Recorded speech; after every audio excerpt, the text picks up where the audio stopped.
Hello sa inyo mga kapobre, kamusta kayong lahat? So nag-i-snow again ngayon dito sa Canada. Thursday ngayon, day off ko pa. So wala naman akong gagawin. Tulungan ko si Kuyang mag tanggal ng snow dito. Ang kapal na naman oh. So yung driveway, ayan, tanggalin natin yung snow. Parkingan ni Kuya to. Ayan. Nakakon pa siya. Solar yung ilaw niya. So driveway niya yan. Tapos ito yung kanyang stock room. Galan natin sila ng snow. Tapos to yan.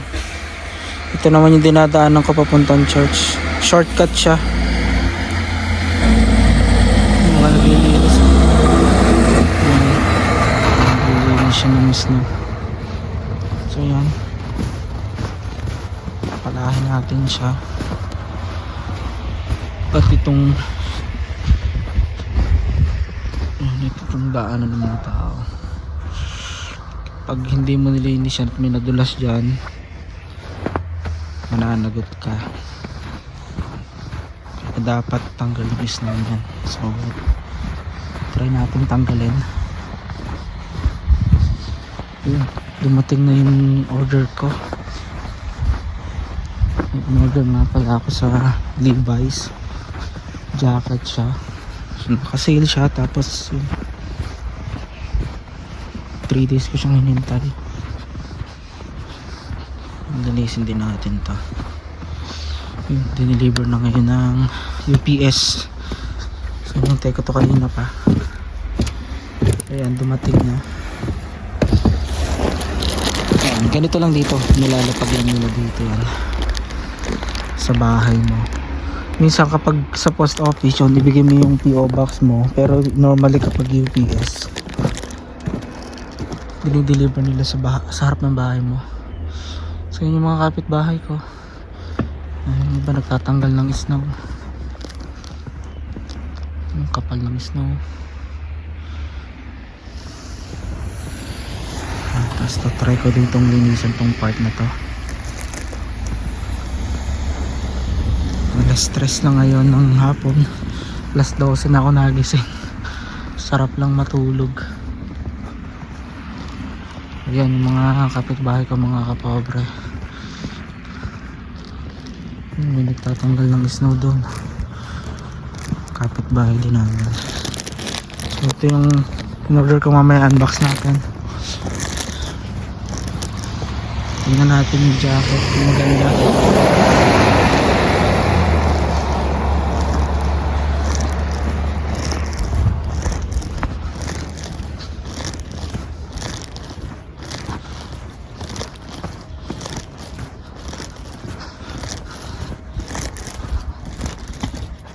Pati ito tatanggalin natin sa may deck nila. Tuloy-tuloy na naman yung patak ng snow. It's my favorite season of the year, the winter. Nung last time na nag-post ako, grabe yung pati yung mga cable ng kuryente, puro snow flurries. Pero medyo ko na siya, nagtatanggalan na.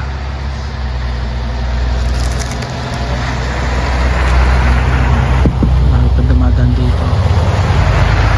Hindi nasa main road kasi kami. Tayo ng bahay ni Kuya. So yun, update ko na lang kayo.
Mukhang may na-stock pa na sasakyan doon, ah.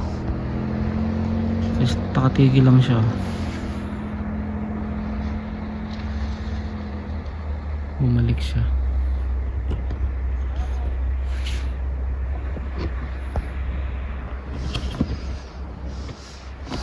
So yan, natatapos ko ito na.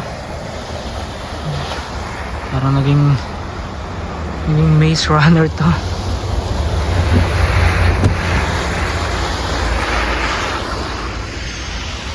So yan, natatapos ko, tsaka itong deck konti pa. Linis pa tayo mga kapobre.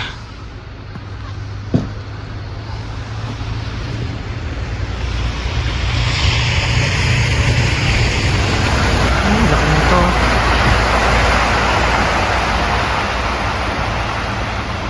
Foam Building Center.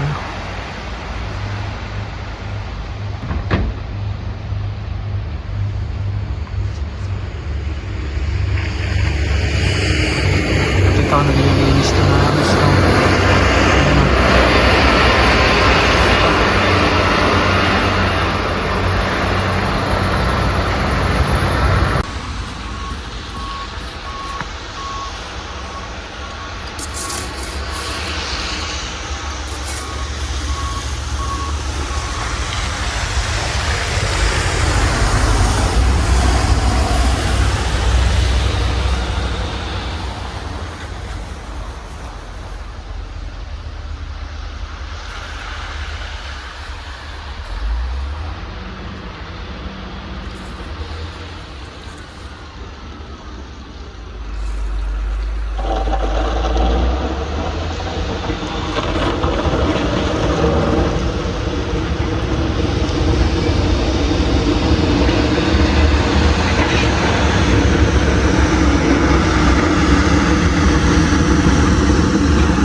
What's up, guys? What are you doing? I'm enjoying. This place what? No. Enjoy how what's up? Ice cream?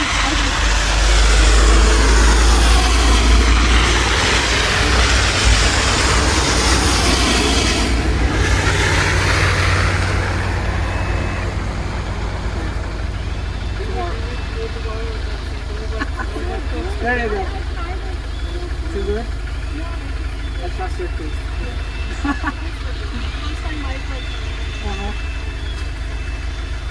Nice car for this winter.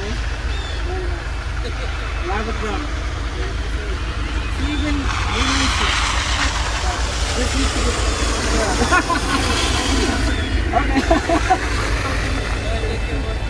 guys. Sige.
So ito mga kapobre, tapos na tayong mag shovel, pero nag-i-snow na naman.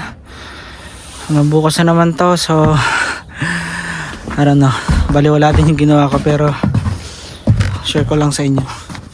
So yan, sidewalk yan papunta dito sa kapitbahay namin, nilinis ko. Pati ito papunta sa stock room nila kuya, tsaka itong kanyang parking lot, nilinis ko na rin yan. Kita nyo yung snow, tuloy-tuloy na naman yung patak. Grabe, alas 4 na ngayon. Tapos ito yan, shortcut yan punta sa main road. Tapos ng sidewalk na to nilinis ko na rin.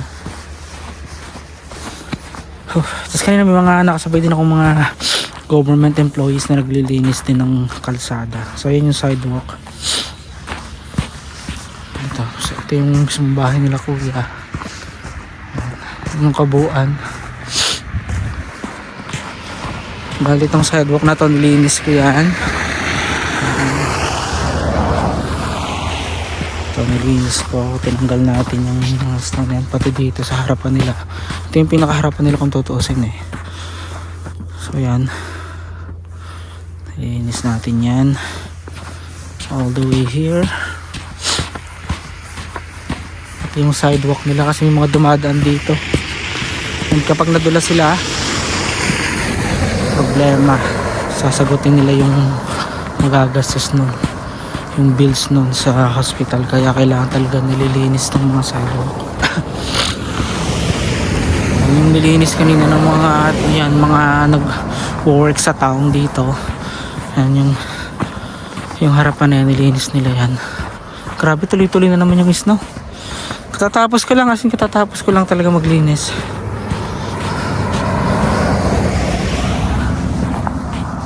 Si Brado, kakuan ko yan, kapitbahay ko.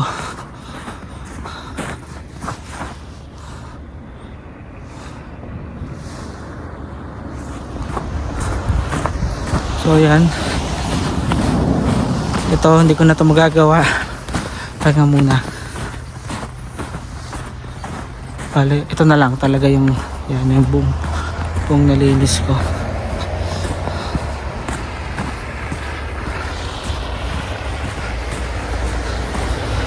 So magluluto muna ako, tapos unbox pa natin yung jacket na in-order ko sa Levi's. Pakita ko rin sa inyo. Charge ko muna tong phone kasi palawabat na. So yun lang muna mga kapobre, dami pa rin sasakyan dumadaan. Yan ang snow, tuloy-tuloy na naman ang patak. Oh my goodness, yan yung bubong oh, puno na snow. Tatanggalin din nila kuya yan.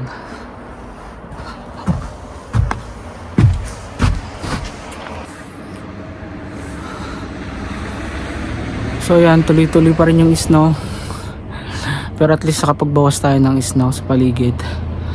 Yun nga lang, malamang bukas yun na naman yung harapan nila.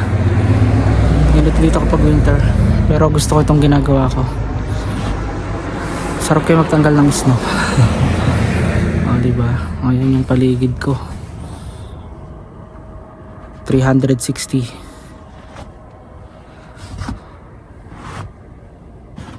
Alas 4 na, madilim na dito. So yan mga kapobre, tatapos ko lang magluto. So ano ba to? Adobo siguro ang tawag ko dito. Pachamba lang, nilagyan ko lang yan ng suka at saka toyo, some seasonings, tsaka garlic. Tapos ito, sinigang to. Nalobat kanina yung phone ko habang nagbablog ako, so chinarge ko muna siya. Tapos naglalaba rin ako. Ginamit ko nung snow shovel ako kasi almost 2 hours din ako nag snow shovel. So yan, nilalabang ko muna siya. Maya konti kakain na ako. Yan. Tapos yung sabi ko sa inyo nga na yung ito from UPS, galing ng service nila, bilis, 3 days lang. titingnan natin kung ano yung laman nito. So ayan, diniliver yan kanina lang, mga 3 hours ago, bago ako mag-shovel. So nilagay nila sa balcony ng bahay. Ayan yung labas. Nagwi-winter, nag-snow na naman po. So tanungin natin si Mr. Google. Hey Google, what's the weather today? Today in Smoky Lake, there will be snow showers with a forecasted high of -1 and a low of -15. Right now, it's -1 degree and cloudy. So yan, -1 pero tuloy-tuloy na naman yung patak ng snow.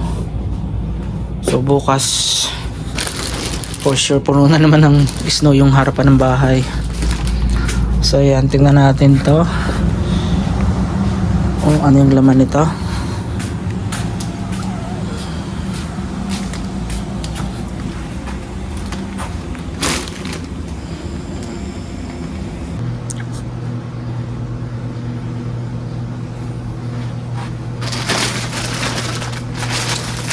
So yung mga kapobre, so Levi's store siya,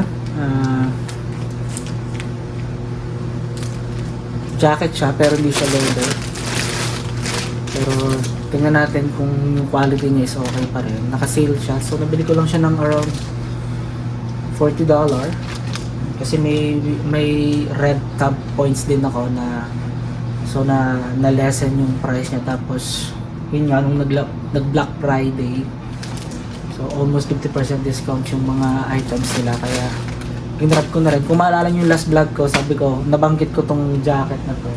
It's a tracker jacket, pero so nga parang nagdadalawang isip ako na kuhanin. Pero nung 3 days ago, yan, nag-browse uli ako sa website nila, tapos nakita ko nga na isa na lang yung remaining na size ko, yung small. Tapos so ang actual price niya is nasa 60, around that. Tapos yung ginamit yung red tab, kaya naka-discount pa ako ng $10 yun. Tapos free pa yung shipping niya, kaya sabi ko, sige, why not, try natin. Kung namang magtatagal siya, saka kilala din naman talaga ang Levi's sa quality ng mga garments nila. So tingnan natin. So ang galing ng UPS, ang bilis ng delivery nila, sabi ko nga sa inyo. Kasi nga nagkakaroon ng Canadian strike up to this moment. So karamihan ng mga parcels, yan yung mga delivery na delay. Kaya if I were you, kung lalagay kayo ng address ninyo, yung details ng address, huwag nyo na isama yung PO Box. Yung mismong address nyo na lang dito sa Canada or anywhere in the States. Tapos yun ang mangyayari dyan. Yung UPS, dadalhin nila sa mga drop-in centers. Katulad dito, meron kaming Papis parcel stock. So, doon nila dinadala, mas mabilis doon compare sa Canada Post. Kasi nga, medyo short sila sa mga stock na yon. Yung manpower nila mababa. Kaya matagal yung mga parcels na dadating. So, ang ginagawa ko, tinatanggal ko yung PO Box ko para yung mga items na order ko, doon na lang dinadala sa Papis parcel. So, mas mabilis doon. O kaya, either, ilalagay nila sa harapan ng bahay ninyo. Okay. So, buksan na natin ito mga kapatid. Gutom na rin ako, gusto kong kumain na. Kanina pa ako kumakain, pagkagising ko from 12 yun. Tapos, nag-shovel ako, tapos yun, wala pa akong kain. Gutom na ako. So, yun siya. Polyethylene siya, so hindi siya leather. Pero, magaganda naman yung reviews. Tinignan ko yung mga comment, okay naman. So far wala namang nagko-complain. So fabricated siya sa China for sure. Karamihan ng ita-order ko made in Cambodia. Yan. Pero ito, China siya. Not bad for the price of $40. So ito siya. Yan yung kanyang logo. Tapos yung detail niya dito. Yan. The zipper siya, and then may botones din siya. Tapos yung logo ng Levi's. Tapos meron din siya dito zipper, kwan siya, may packet siya. So dalawa. Parang pwedeng pang mga bike rider yan. Mga rakista. Not bad yung quality Tapos hindi siya amoy pulyot rin. Yan. Kasi yung iba matapang yung amoy Ito hindi naman. Ito rin yung detail ng likod niya. So pwede mo siyang i-adjust kung medyo nalalakihan ka sa waist. Pwede mo siyang i-adjust. Marami siyang pocket actually. Galing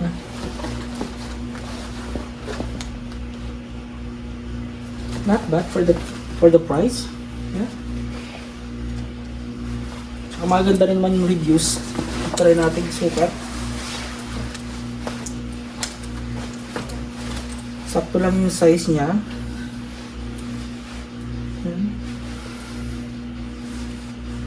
Yung length niya sa arm. I suppose hindi siya masyadong mahaba. Kung okay lang.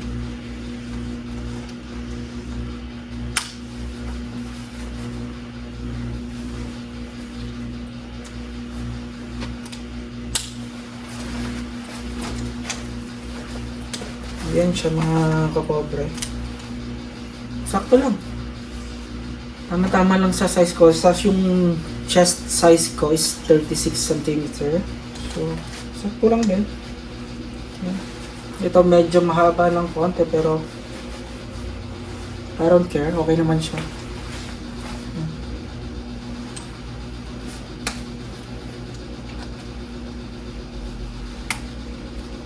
Adjustable din siya. Pwede mong sikipan o pwede mong luwagan.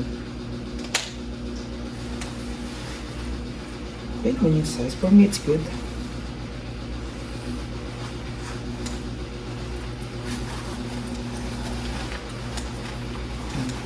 Naman po yung packet niya.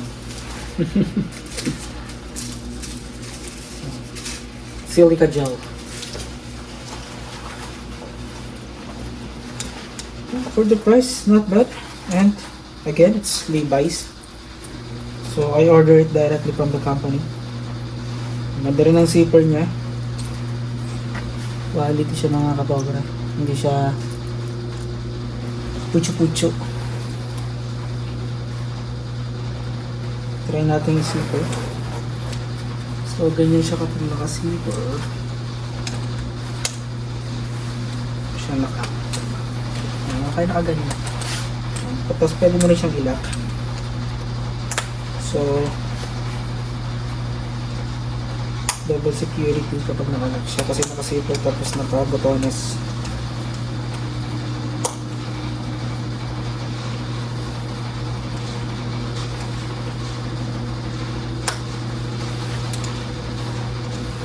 I like it. Yeah. Di siya mabigat. Comfortable siyang suotin. Magaan lang. Usually kapag nagja-jacket ako ng ganito, ayoko nang naka-zipper, nakalagay. Usually naka-ganyan lang. Tapos naka-t-shirt. Yan. So, yan mga kapobra. Ito yung in-order natin. From Levi's. And this is my vlog for today. Kakain muna ako at gutom na. Kumukulo na yung tiyan ko. Mag-aalasin ko na dito ng hapon. Kaya madilim na. Kasi nga winter na. Update ko na lang kayo sa mga susunod ko pang vlogs. And thank you for keep on supporting my channel. Keep on watching, subscribing, liking. And thank you rin sa mga nagko-comment. And please continue to support my channel. And God bless you all mga kapabra. See you soon sa mga susunod ko pang vlogs. God bless you all. Bye bye.